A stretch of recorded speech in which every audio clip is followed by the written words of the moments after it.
Good morning and a very warm welcome. You're watching Janata Television and this is the English Bulletin with me, Sushant Dhakal. The top stories first. Death toll from coronavirus climbs to 453 in the country. 17 more deaths recorded in the last 24 hours. Teku Hospital sees huge influx of PCR tests hopefuls. People waiting in queues for days to get their test results.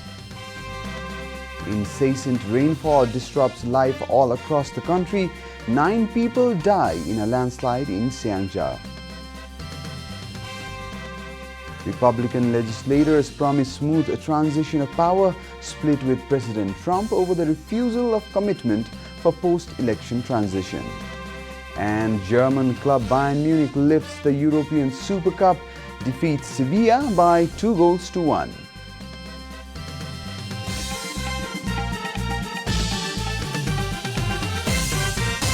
And now the news in detail. 17 more people have died due to COVID-19 infections in the country within the last 24 hours. According to the Ministry of Health and Population, 12 men and 5 women from 12 different districts succumbed to the disease in the last 24 hours. Spokesperson at the ministry, Dr. Jageshwar Gautam, informed 3 men and an 82-year-old woman died in Kathmandu. All the males have been reported to be over the age of 75.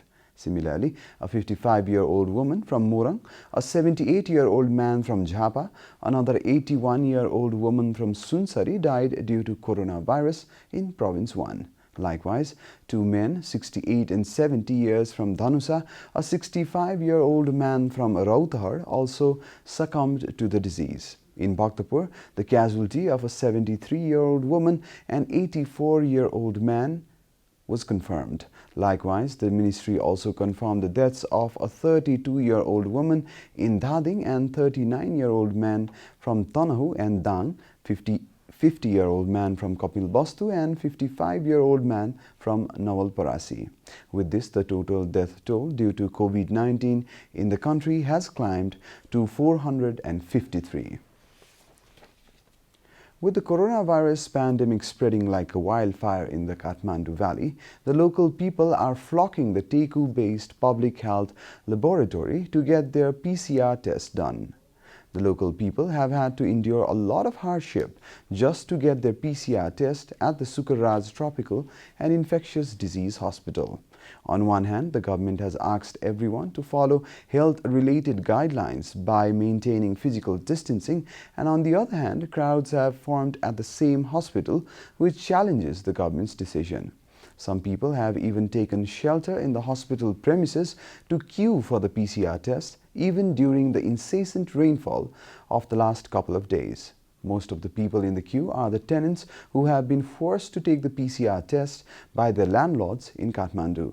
With the increase in the number of patients coming in to take the test, the hospital has started to treble its swab collection capacity. The hospital authorities have said that although it is tough to manage the crowd in a small space within the hospital premises, they have had to provide the service continually. The Teku-based hospital has been charging Rs 30 per sample and delivering the test results within 72 hours. With the government's decision to allow the operation of long route vehicles, the number of people entering the Kathmandu Valley has also increased, which in turn has increased the number of PCR tests hopefuls. The Parliamentary subcommittee formed to monitor the government's action for the control and prevention of coronavirus has advised the hospitals to arrange for the treatment of non-COVID patients as well. The coordinator of the subcommittee, Jeevan Ram Shrestha, informed that other non-COVID patients have been struggling to get treatment at the hospitals. The subcommittee has also asked labs across the country to coordinate to provide the test results of PCR as soon as possible. Coordinator Shrestha informed that the subcommittee has advised the increase in the number of PCR tests conducted daily while also regularly monitoring the people who remain in home isolation. The subcommittee has also advised the government to increase the number of ventilators, ICU wards and skilled health professionals in the COVID hospitals. The subcommittee has also asked the government to make arrangements for providing allowance to the security personnel, health workers for their efforts during the COVID-19 crisis. The subcommittee has also advised the government to provide relief funds to Patan Hospital, Bir Hospital, Teaching Hospital and Dhurikhel Hospital that have lost their regular income source after being designated as COVID hospitals. This is Janata Bulletin. We'll be right back after a short break.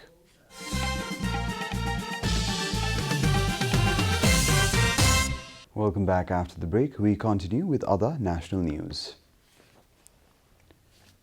Flood and landslide triggered by torrential rainfall has affected normal life of people throughout the country.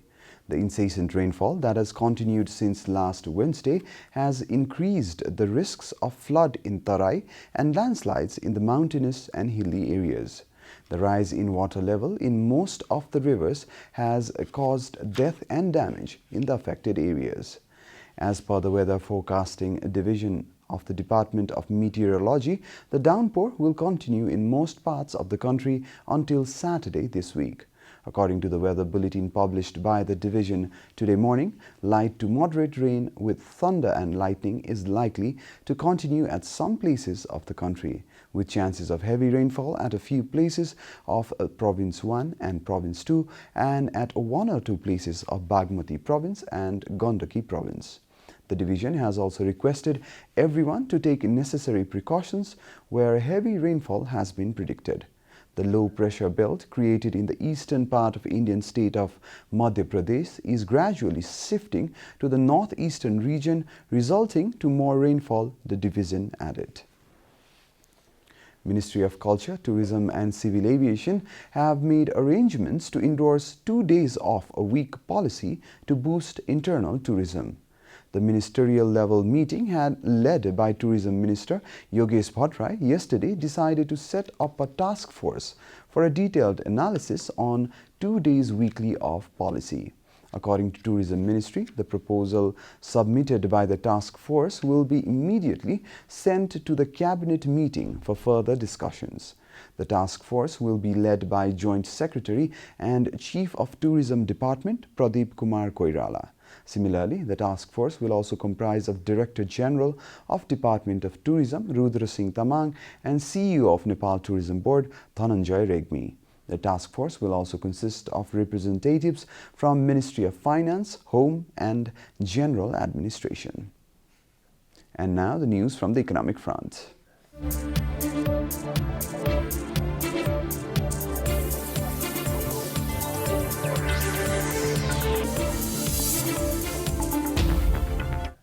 Securities Board of Nepal, SIBON, has taken action against the former operator Rahisha Shah Shrestha.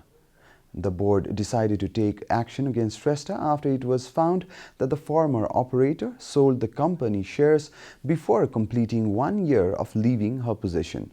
Board has also taken action against the broker company Investment Management for allowing the transaction.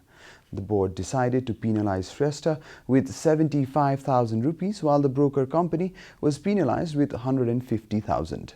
The board has informed that former operator Shrestha broke the Securities Board Directive 2074 Clause 14 Subclause 6 for being involved in share trading before completing a year-long sabbatical from her position.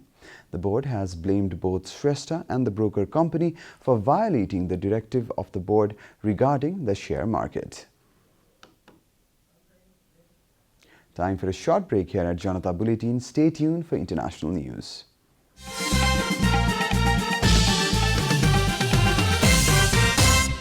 Welcome back, and now the international news.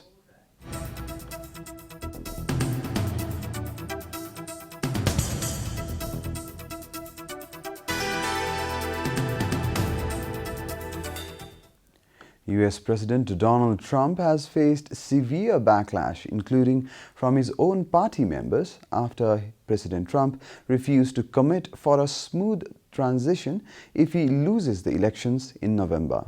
President Trump on Thursday denied to commit for a peaceful transition of power post-November 3rd election. We'll have to see what happens, BBC quoted President Trump as saying. However, Republican legislators, including Senate leader Mitch McConnell, affirmed there will be a neat post-election transition regardless of the results. The top senator took to his Twitter to express his dissatisfaction with the president's statement on Thursday and tweeted, "The winner of the November 3rd election will be inaugurated on January 20th. Mitch McConnell tweeted on Thursday. There will be an orderly transition, just as there has been every 4 years since 1972, McConnell said. President Trump doubted the postal voting system, but election official insists it is safe, BBC reported. President Trump's Democratic rival Joe Biden has suggested mobilizing U.S. Army to remove Trump from White House in case Trump actually does not comply to post-election transition of power later this year. Russian opposition leader Alex Navalny's bank accounts have been frozen and his flat seized after a court order, BBC has cited Navalny's spokesperson as saying. Navalny's team has consistently alleged Russian President Vladimir Putin of ordering the poisoning. Kremlin has strongly denied the accusations.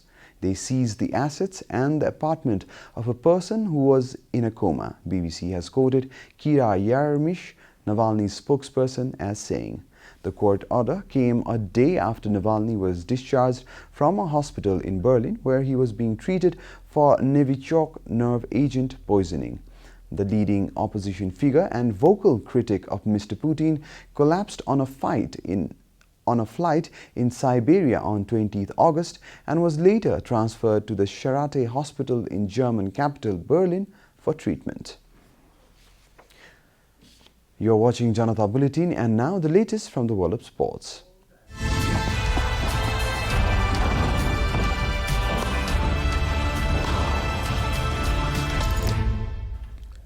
German champions Bayern Munich have defeated Sevilla in European Super Cup.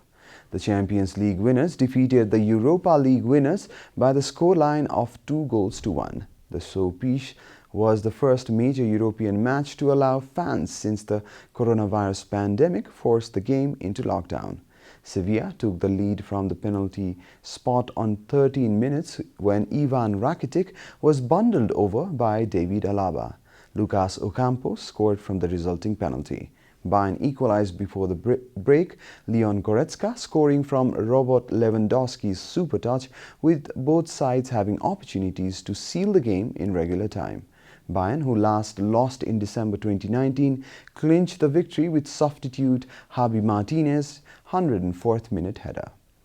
We are at the end of Janata Bulletin, and the headlines once again. Death toll from coronavirus climbs to 453 in the country, 17 more deaths recorded in the last 24 hours. Teku Hospital sees huge influx of PCR tests hopefuls, people waiting in queues for days to get their test results. Incessant rainfall disrupts life all across the country. 9 people die in a landslide in Xiangja. Republican legislators promise a smooth transition of power, split with President Trump over his refusal of commitment for post-election transition. And German club Bayern Munich lifts the European Super Cup, defeats Sevilla by 2-1.